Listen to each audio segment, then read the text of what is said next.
દાંતીવાડા તાલુકાના જાત ગામે જિલ્લા પંચાયત હસ્તકની સરકારી 1 થી 8 ધોરણ ધરાવતી પ્રાથમિક શાળામાં ચાલી રહેલા મરામત કામ દરમિયાન ગંભીર બેદરકારી સામે આવી છે। એસઓઈ અને એસએએસ યોજના હેઠળ શાળાના વર્ગખંડ, સેનિટેશન, વોલ, પ્રાર્થના ખંડ, મુખ્ય દરવાજો અને અન્ય સુવિધાઓના કામ છેલ્લા કેટલાય સમયથી ચાલી રહ્યા છે। સ્થાનિક લોકોના જણાવ્યા મુજબ આ કામગીરી ખૂબ ધીમી ગતિએ અને ગુણવત્તા વિના કરવામાં આવી રહી છે। તાજેતરમાં જ 2 દિવસ પહેલા શાળાનો લોખંડનો મુખ્ય ગેટ સિમેન્ટની દિવાલમાં ફિટ કરવામાં આવ્યો હતો, પરંતુ આજે વેલ્ડિંગ તૂટી જતા ભારે દરવાજો રસ્તા પર ધરાશાયી થયો હતો। સદનસીબે હાલ શાળામાં વેકેશન હોવાથી કોઈ જાનહાનિ થઈ નથી, પરંતુ જો શાળા ચાલુ હોત તો મોટી દુર્ઘટના સર્જાઈ શકતી હતી। ગામના જાગૃત નાગરિક અને પૂર્વ એસએમસી અધ્યક્ષ રમેશભાઈ અચલાજી રાજકોરે આક્ષેપ કર્યો છે કે સરકાર દ્વારા વિદ્યાર્થીઓને સારી સુવિધા મળે તે માટે લાખો રૂપિયાની ગ્રાન્ટ ફાળવવામાં આવી છે, પરંતુ કોન્ટ્રાક્ટર અને સંબંધિત અધિકારીઓ વચ્ચેની ટકાવારીના કારણે નબળી ગુણવત્તાનું કામ થઈ રહ્યું છે। તેમણે અગાઉ પણ દાંતીવાડા શિક્ષણાધિકારી નીરુબા રાજપૂતને લેખિત રજૂઆત કરી હોવાનું જણાવ્યું હતું, જ્યારે હાલમાં શાળાના એસએમસી અધ્યક્ષ રમેશભાઈ ચુનીલાલ રાજગોરે પણ માંગ કરી છે કે શાળામાં થયેલા ખોટા કામ અંગે સરકાર કડક કાર્યવાહી કરે।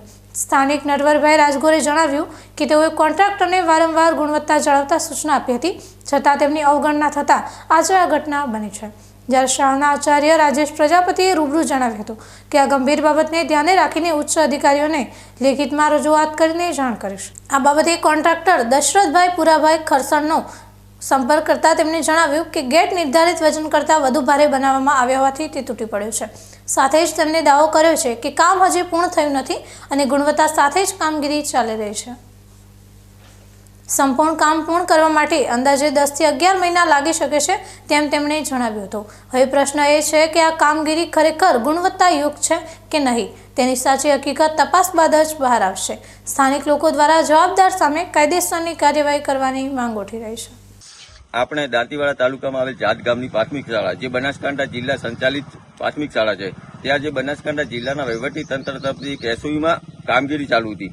એ એસઓઈમાં અમારા જાત પ્રાથમિક શાળામાં રૂમનું રિપેરિંગ, દિવાલનું રિપેરિંગ, જ્યાં દિવાલ તો ત્યાં નવો ગેટ, જે બધું રિપેરિંગ કામ એસઓઈમાં આવે જે કરવાનું હતું, તેમાં જિલ્લા પંચાયત હસ્તકની લાખો રૂપિયાની ગ્રાન્ટ અમારા જાત પ્રાથમિક શાળામાં કોન્ટ્રાક્ટર હસ્તક મળી અને કોન્ટ્રાક્ટર અને અધિકારીઓની મિલીભગતથી અને જે જિલ્લા પંચાયતના વહીવટી વિભાગની શાખાએ એમાં ટકાવારીની લાયમાં અને જે દાંતીવાડા તાલુકા પ્રાથમિક શિક્ષણાધિકારી નીરુબા રાજપૂતે એમની રહેમ નજર હેઠળ એટલો બેકાર કામ થઈ રહ્યું છે કે જે આ તમે જોઈ શકો છો, આ દરવાજો 2 દિવસ પહેલા જ ફિટ કર્યો હતો, એ દરવાજો ઓટોમેટિક તૂટીને પડી ગયો। એમાં તો અમારા કમનસીબે કોઈ બાળક હાજર નહોતું સ્કૂલમાં। જો બાળક હાજર હોત તો જવાબ કોણ આવે? એમાં જવાબદાર અધિકારી સામે એક્શન લેવામાં આવે અને પ્રાથમિક શિક્ષણાધિકારી જે નીરુબા રાજપૂતે ટીપીઓ એમને અમે લેખિત રજૂઆત કરી। મારી અરજી ત્યાં પડી છે કે આ કોન્ટ્રાક્ટર નબળું કામ કરી રહ્યો, છતાં એમની ટકાવારી અને ભાગબટાઈમાં નબળું અને હલકી કક્ષાનું અને ગુણવત્તા વગરનું મટીરિયલ વાપરીને આ લોકોએ કામ એકદમ ધીમી અને ગોકળગાયથી કર્યું। તો એમાં તાત્કાલિક તપાસ કરી અને આ કોન્ટ્રાક્ટરને બ્લેકલિસ્ટ કરવામાં આવે અને આનું નાણાં ચૂકવવામાં ના આવે। જો આ કોન્ટ્રાક્ટરને આમ નાણાં ચૂકવવામાં આવશે તો અમે ગાંધીજીને ત્યાં માર્ગે આંદોલન કરીશું અને જિલ્લા પંચાયત હસ્તકની જે શિક્ષણ શાખાની વહીવટી શાખાએ એમાં અમે લેખિત રજૂઆત કરીશું। છતાં પણ જો અમારી વાત સાંભળવામાં નહીં આવે તો અમે કાયદાકીય રીતે આગળ પણ વધીશું। અને મારી પ્રાથમિક શાળામાં આ ખોટું કામ થઈ રહ્યું છે એ બાબતે સરકારની વિનંતી તપાસ કરે। ગેપ નાખ્યા 2 દિવસ થયા અને એમને એમ તૂટી ગયો અને કોન્ટ્રાક્ટરને વારંવાર રજૂઆત કરી હતી કે તું પાણી છાંટ, કે આ વસ્તુ કરતો, એમાં કોઈ કરતો નતો। ગામવાળા ભાઈ એસએમસી વાળાએ ખૂબ કીધું, પણ કોન્ટ્રાક્ટરને જે એમને અધિકારીઓને શું મિલીભગત હતી અમને ખબર નહીં, પણ અમે વારંવાર રજૂઆત કરતા છતાંય અમારું કીધું કરતા નતા, એના હિસાબે આ તૂટી પડ્યો। આ તાજેતરમાં જે ગેટ બન્યો છે તૂટી ગયો છે, અત્યારે વેકેશન હતું, અગર જો સ્કૂલ ચાલુ હોત તો શું કેવી ઘટના થતી? આ બહુ મોટી હોનારત થઈ જતી એમ।